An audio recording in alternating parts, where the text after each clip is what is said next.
Moon lander के prototype की testing में नील आर्मस्ट्रॉन्ग उसको लैंड करने में बुरी तरह फेल रहे।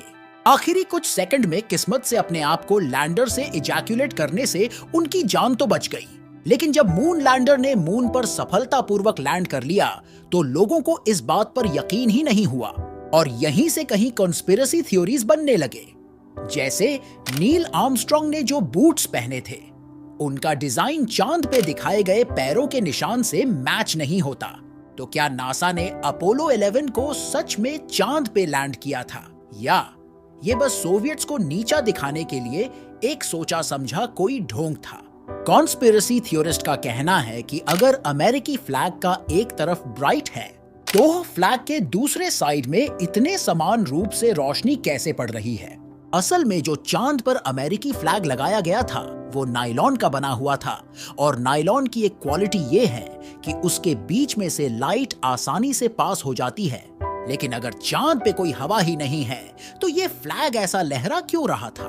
और मून पर कोई खुद की ग्रेविटी ना होने की वजह से एस्ट्रोनॉट्स को इस फ्लैग को ट्विस्ट करके नीचे की तरफ प्रेस करना पड़ा, जिसकी वजह से वीडियो में ऐसा लगा कि ये फ्लैग हवा से लहरा रहा है।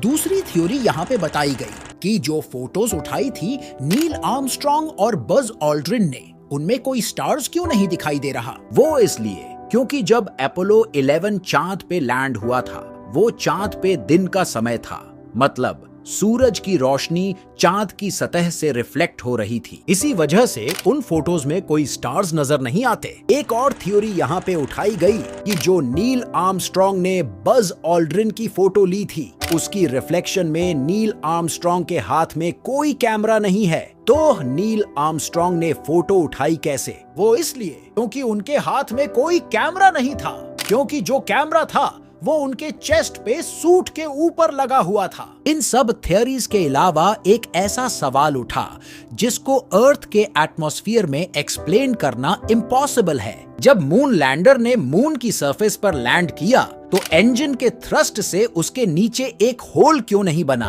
और उससे उड़ने वाली मिट्टी लैंडिंग गियर्स को कवर करना चाहिए था, लेकिन उनपे तो कोई मिट्टी नहीं थी। ऐसा इसलिए हुआ क्योंकि मून की सरफेस पर लैंड करने से कुछ सेकंड पहले इंजन का थ्रस्ट बंद कर दिया गया था। अगर हम गौर से देखें तो लैंडर के आसपास थोड़ा सा क्रेटर जरूर बना था और उसमें से निकलने वाली मिट्टी यहाँ वहां फैल गई, लेकिन वो इतनी नहीं थी जिसे लैंडिंग गियर्स दब जाए। तो आपको क्या लगता है, क्या नासा ने मून लैंडिंग की थी या नहीं? नीचे कमेंट्स में जरूर लिखें। तो मिलते हैं अगले मजेदार वीडियो में। Till then bye bye.